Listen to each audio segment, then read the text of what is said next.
బాల్కనీలోకి వెళ్ళి తన భార్య ఉన్న రూమ్ తలుపును కొడతాడు. అప్పుడు ఆమె ఎవరు అని తలుపు ఓపెన్ చేయగా భయంకరమైన వర్షంలో కాలుకు దెబ్బ తగిలి రక్తం కారుతున్న తన భర్త కనిపిస్తాడు. రత్న, నువ్వు చూడకుండా ఉండలేక వచ్చేసాను చూడు అని చెప్పి ఆనందంగా లోపలికి వెళ్ళబోతున్నాడు. అప్పుడు భార్య, స్వామి, అంత శాస్త్రాలు, వేదాలు, పురాణాలు చదువుకున్నవారు, ప్రతిరోజు శ్రీరాముడి పూజలో మునిగి తేలేవాళ్ళు, అంత గొప్ప నిష్టగా ఉండే మీరు ఒక్కరోజు రాత్రి నన్ను వదిలి ఉండలేక నా దగ్గరకు చేరాలనే కోరికతో వచ్చేసారే. మనిషి ఎదుగుదలకి కోరిక మహా చెడ్డది కదా. ఆ కోరిక వల్లే ద్రౌపదిని కోరి కీచకుడు, సీతమ్మని కోరి రావణుడు నాశనం అయిపోయారు. అదే కోరికను జయించి ఆజన్మ బ్రహ్మచర్యం చేసిన భీష్ముడు ఎంత గొప్పవాడయ్యాడో, అలానే భాగవతాన్ని పరీక్షిత్తు మహారాజుకి చెప్పిన సుఖ మహర్షి కోరికలన్నీ వదిలి ఎంత ఉన్నత స్థానాల్లో ఉన్నారో కదా.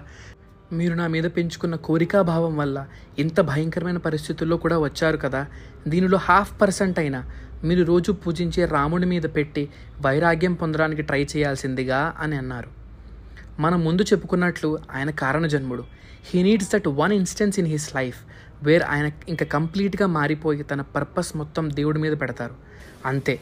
అలా భార్య చెప్పినది విన్న వెరీ నెక్స్ట్ మినిట్ అంత వర్షం అండ్ గాలిలో వచ్చిన దారిలోనే ఆయన కాశీకి ప్రయాణమయ్యారు.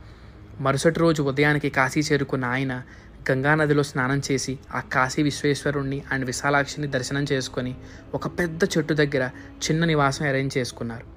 తనని చేరదీసిన నరహరిదాసే మళ్ళీ ఆయనకి కాశీలో కనిపించి ఆ వైరాగ్య మార్గాన్ని బోధించారు. అప్పటిదాకా రాంబోలాగా పిలువబడే ఆయనకి తులసీదాస్ అనే పేరును కూడా ఇచ్చారు. ఇంకా ఆ రోజు నుండి తులసీదాస్ గారు కఠోరమైన దీక్షతో ఎలా అయినా శ్రీరాముడి దర్శనం అండ్ అనుగ్రహం పొందాలి అని కంటిన్యూస్గా తపస్సు చేసేవారు. అలా కొంతకాలం గడిచింది. రోజూ నదిలో స్నానం చేయడం, సంధ్యావందనాదులు ముగించుకుని రాముడి కోసం తపస్సు చేయడం, ఇదే ఆయన డైలీ రొటీన్.